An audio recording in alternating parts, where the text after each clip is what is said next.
안녕하십니까. 유튜브 세상보기입니다.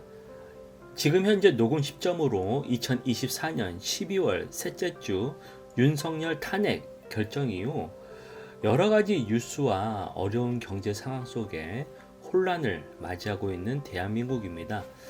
항상 이런 정치적으로나 사회 국가적으로 큰 사건이 나면은 사람들이 우왕좌왕하면서 뉴스와 각종 이슈에 몰입하기 마련이고, 그때그때 엇갈리는 의견 때문에 일이 손에 안 잡히고 더욱더 경제는 불확실성 속에 골목 상권 시장 같은 경우에는 더욱더 위축되기 마련입니다.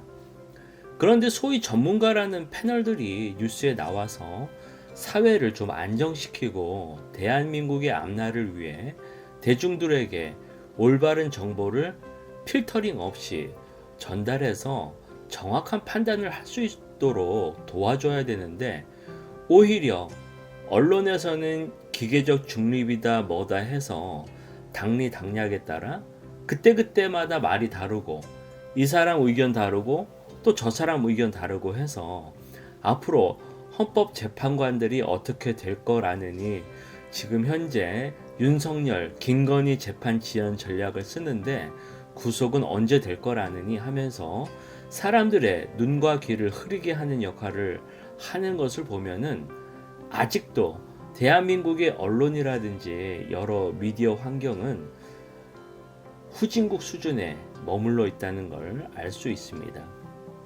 지금 이런 혼돈스러운 상황에 대해 불안해하고 앞으로의 일이 어떻게 될지 염려하는 분들에게 이런 말을 해주고 싶습니다. 좀 하루 이틀 이렇게 얼마 안 가는 이슈에 너무 집착하지 말고 적어도 5년, 10년 좀 넓게 길게 보는 안목을 가졌으면 좋겠다라고 말입니다. 어차피 윤석열 정권은 끝났습니다.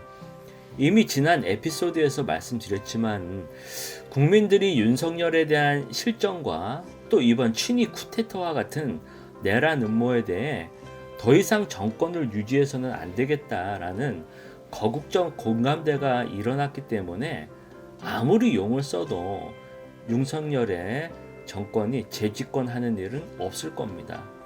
그런 면에서 앞으로 다가올 대권에 대해 생각을 해야 되고, 차기 대권 주자에 대해서 과연 어떤 사람을 뽑아야 되는지 이제는 깊게 고민하고 앞으로의 대한민국의 미래를 위해 당연히 올바른 정신을 가진 사람이 대통령으로 뽑아야 되지 않겠습니까?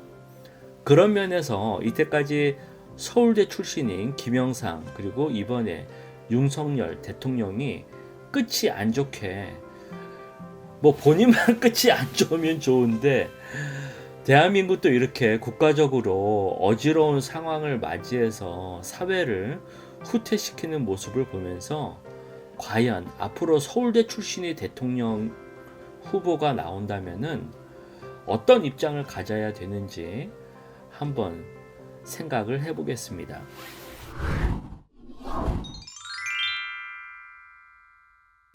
사실 김영삼 정부는 윤석열보다는 그래도 민주화를 위해 많은 일을 한 그런 정부라서 같은 선상에 놓으면 안 되긴 합니다.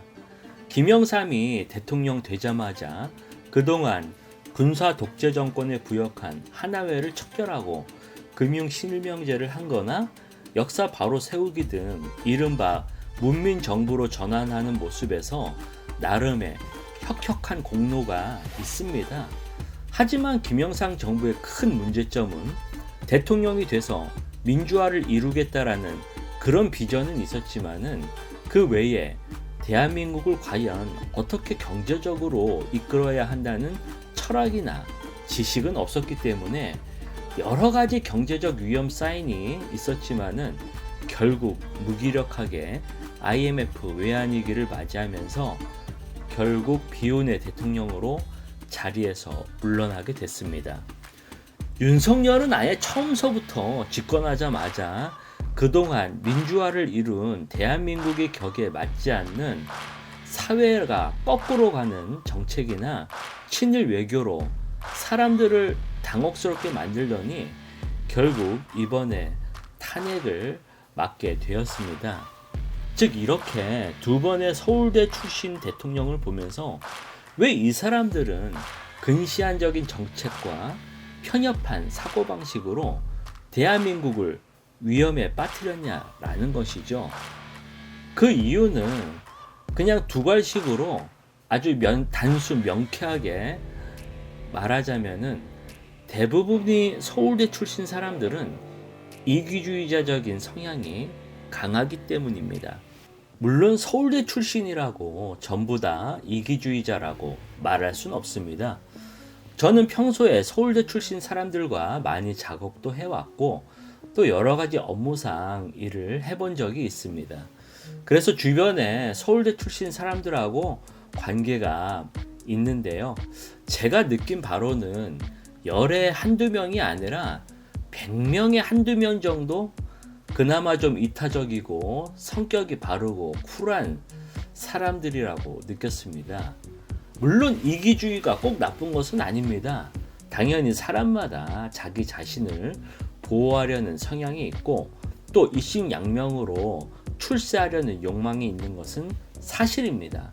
하지만은 이렇게 개인주의적 성향으로 사회 전체를 생각하지 않고 오직 자기 자신만 생각하는 경향은 이쪽 서울대 출신들이 가지고 있는 특화된 성격이라는 것이고, 과연 이런 사람들이 대의를 위해 사회나 국가를 위해 국민들을 위해 일할 자리에 있는 게 맞는지라는 것은 결코 아니다라고 봅니다. 예전 7, 80대 어르신 시절에는 서울대 출신들은 그래도 일제강점기나 6.25 동란 등 어려운 대한민국 상황에서 힘들게 공부하면서 대가족들의 지원을 받아 명문대를 나와서 그런지 그래도 사회나 국가를 위해 봉사하려는 그나마 계몽의식 같은 게 있었는데, 지금의 서울대 출신들은 어렸을 때부터 방과 후 수많은 학원에 다니면서 치열한 입시 경쟁 속에 살아남은 수능에 최적화된 인물들이지 인격적으로나 사회적으로는 결코 완성된 인격체는 아니라는 것입니다.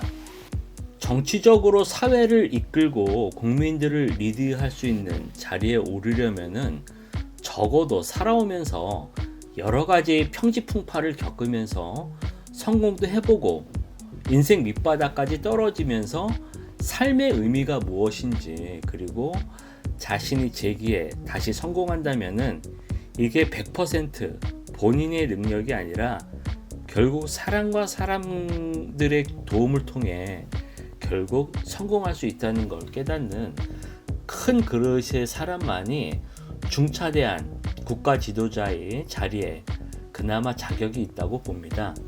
하지만 대부분이 지금의 서울대 출신 사람들을 보면은 어렸을 때부터 크게 어려움 없이 비교적 좋은 집안에서 경제적 어려움 없이 자란 사람들인데요. 저 같은 경우도 강남에서 학교 생활을 했었는데 지방 같은 경우 전교 1, 2등 해야지 서울대 갈 수 있었던 거에 반해 제 학창 시절에는 반에서 1, 2등, 어떨 때는 3등까지 서울대 가는 모습을 많이 봤습니다. 그런 친구들을 보면은 학생들 사이에 인기가 있었던 애들이 아니라 평소에 좀 과묵하고 별로 눈에 띄지 않고 공부만 열심히 했던 친구들이 서울대 진학한 경우를 많이 봤었는데요. 이러한 친구들이 학교에 나와도 결국 사법고시나 행정고시 이렇게 시험을 쳐서 고급 공무원이 되거나 아니면은 대기업에 들어가서 크게 어려움 없이 인생을 순탄하게 살아온 경우를 많이 봤습니다.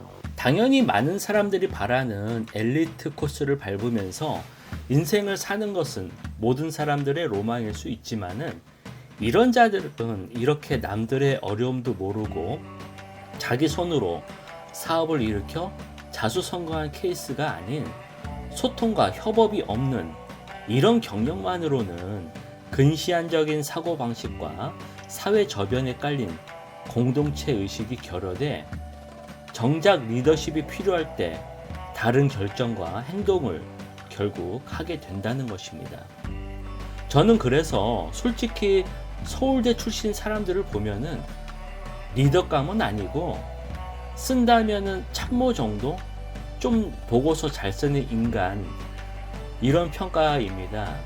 하지만은 대한민국 사회에서의 좋은 대학 나오면은 그 사람의 인격적으로도 훌륭하고 좀 더 남을 위해 올바른 판단과 행동을 할 거라는 믿음이 있지만은 현실에서는 그냥 전혀 아니올시다라는 것입니다.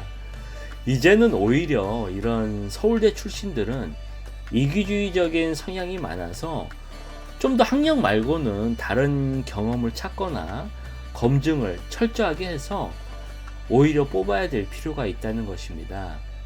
그래서 이제는 AI 시대가 도래했기 때문에 이렇게 보고서만 잘 쓰는 인간들은 이젠 필요가 없어지고 오히려 사람들과의 공감 능력이 있고 밑바닥 현장 경제를 알고 창의적인 사고를 하는 그런 지도자가 필요하다는 것입니다.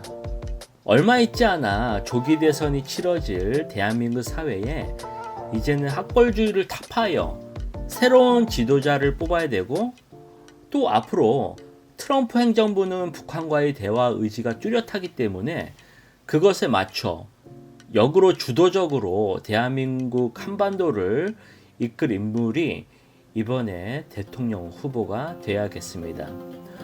오늘 내용은 여기까지입니다. 구독과 좋아요 항상 정중히 부탁드리겠습니다. 추운 겨울 따뜻한 시간 보내시기 바랍니다. 감사합니다.